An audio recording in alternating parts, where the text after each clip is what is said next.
Ce vendredi est généralement appelé vendredi saint.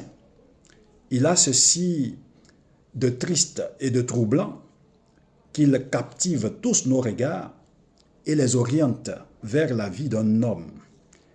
Un homme juste, mais pris et tué injustement par ses bourreaux. Mais un homme qui assume pleinement son humanité et son destin jusqu'au bout. Un homme dont la vie reste pour chacun de nous un grand témoignage de vie. Mais mieux, un homme dont la vie reste pour chacun de nous une école à laquelle nous devons tous nous inscrire. Au dernier moment de sa vie, en ces moments ultimes où on ne trouve plus de mots pour exprimer ses sentiments, Jésus trouve l'occasion de laisser entendre ces paroles qui pourraient paraître des paroles de désespoir. Mon Dieu, pourquoi m'as-tu abandonné? Nous avons là l'expression, le sentiment d'un homme qui se retrouve en face à son destin et qui doit l'assumer et qui l'assume jusqu'au bout. La preuve qu'il assume ce destin jusqu'au bout, c'est qu'à un moment donné, il laisse entendre cette parole. Père, s'il est possible que cette coupe passe loin de moi, mais si elle doit s'accomplir, qu'elle s'accomplisse non pas selon ma volonté, mais selon ta volonté.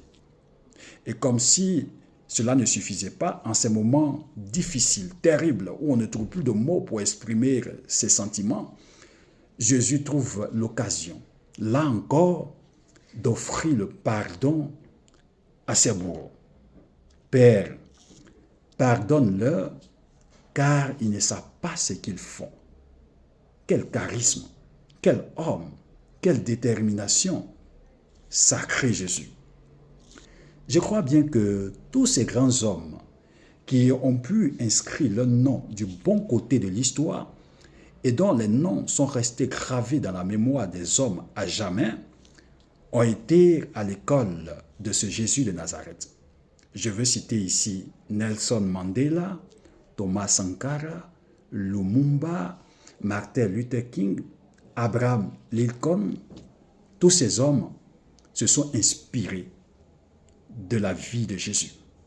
Mais la leçon que nous pouvons ici tirer en ce vendredi saint, c'est surtout cette leçon du pardon.